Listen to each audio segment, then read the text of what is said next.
Welcome back to Salty's Kitchen. Today I'm going to have a culinary treat. Got me some grilled onions. Ooh, look at that. Some jalapenos, which are also grilled with some little limes and tortillas. Let me get the tortillas. I cheated. I used the microwave, but these are iron grilled, baby. Yeah, I got me some Bush's refried beans and feta cheese instead of cheddar because I like the flavor of feta. It's a little sharper, a little saltier, so to speak, and be a little civilized here. We're gonna go with Armour bourbon barbecue. Vienna sausage. Good thing I have my Chester. A couple hunks there, maybe 3. And I found this. Well, I didn't find it, but somebody had this at work. And sweet baby raised buffalo wing sauce. And this works real good as just a hot sauce. You don't have to use it as buffalo wing sauce. You can use it like Texas Pete or what's that other real mild hot sauce? I don't remember. Louisiana hot sauce. But it's good. Got the taste of saltiness to it. And since I'm wearing my squid lid, got me some Anchor beer. Anchor California Lager. Yeah, they got the big print for these old eyes here. Go back to the gold rush, blah, blah, blah. 4.9% alcohol by volume. So let's take a look here. Pretty cool looking can. Yeah. There for you, Impy. And it's got a bear on it. Bear beer. So let's take a sniff of the old bear beer. It's pretty good. Touch of sweet to it. Let me get a drinking apparatus.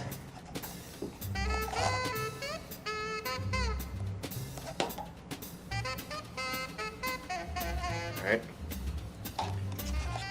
Ooh.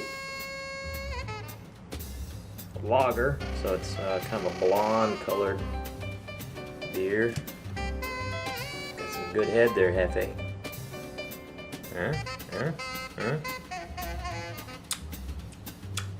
It's got a sweet uptake. Got a malty hoppiness at the end there. That's good. It's kind of an intermediate between, say, like a really light, clear Pilsner, and it's definitely not a stout. It's got a good fizziness to it. It's more of a sweeter beer. I like it.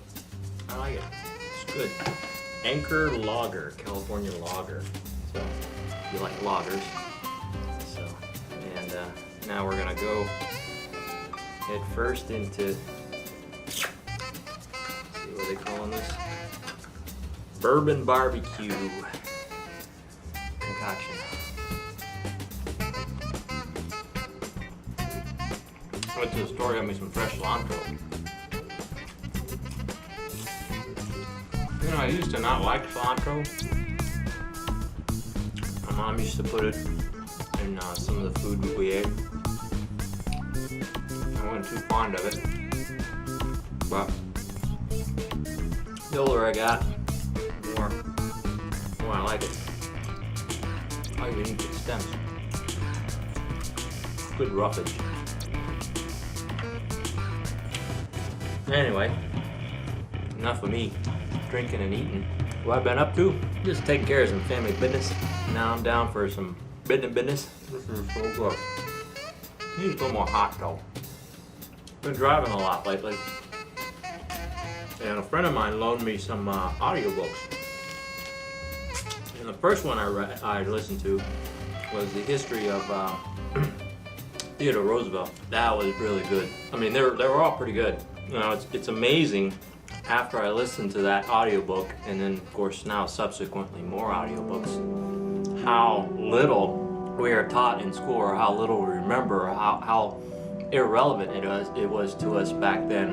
And now looking back, I can't even remember when they talked about, you know, Theodore Roosevelt. Yeah, they talked about him being president, and I think in college there was a little bit of mention about him, but it really surprised me how significant he was and how influential he was just in his life, and the things he affected when he got into public office, which I know we always, as of late, there's a lot of talk about how the educational system has really let us down, let our kids down. I would have to say, you know, we owe a lot of that blame to ourselves, in that I'll talk for myself. You know, I kind of just went on my own experience in school. It's like, hey, that was good enough for me, right? Whatever they're teaching our kids, you know, yeah, I can complain about it, but can I really do a better job? Do I really want to do a better job? I guess is the big question. I have to be honest, no. I mean, that's, you know, I get to that trap of, well, that's why I pay my taxes, you know. You know, I am entitled to having my kids educated, but then you get what you get. Anyway, back to the audiobook. If anybody who's interested, I highly recommend read. I mean, the theme in the audiobooks I've been listening to of some pretty influential men were that they were well read, and I admit I don't read as much as I should. I'm endeavoring to read more biographies, more histories, just to get myself, if anything, acquainted on what life was like back then. We take for granted that of the kind of lifestyle that we live, and just reading or listening to the history of Theodore Roosevelt. I mean, he lived relatively a comfortable life as compared to other people in his time, but we don't even come close to the misery that they put up, even the rich people put up back then. You know, infant mortality was crazy. You know, people didn't really accept the idea of germs and sanitation, even as far back as Roosevelt's time. There in the Army, they had what was called camp fever, you know, dysentery, diarrhea, because of sanitation or lack of sanitation. I listened to 1776. It was about, of course, George Washington's first year as Commander-in-Chief of the United States, or the Continental Army. That was truly miserable, but inspiring, and it kind of dispels a lot of myth about what America was, who Washington was. I mean, he's still a great man by no means, but the idolization that he's been put into, I wouldn't say tarnished, but when you find out a little bit more about who he was and what he was up against, you know, he's still a great man, but he was still human. He had the same frailties.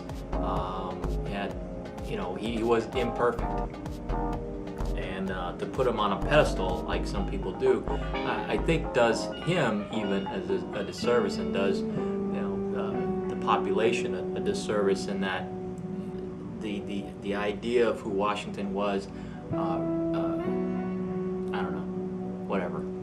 What I was trying to say was, people assume one thing and then they kind of perpetuate that assumption, which isn't true. It complicates their other points of view because they base it on what the country was like, what Washington was like, and what America was like. Not having been born in the U.S., I still am loyal to the country, and I have a patriotic leaning towards the country, but I'm not, for myself, I don't feel I'm as clouded patriotism, and I can take a less biased look and take in information that is less than flattering and understand that was just fact. They're not criticizing or they're not downgrading who Washington or Roosevelt were, but I think we have to be honest with ourselves as a country on where we want to go by taking an honest look on who we were and where we were. So anyway, this rambling is about getting yourself educated.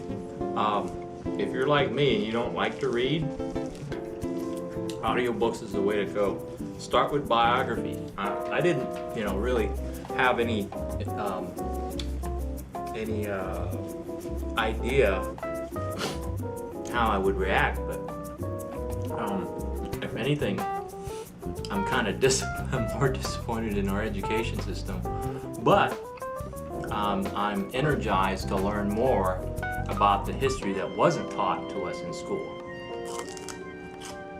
So with that, I'm going to finish my dinner and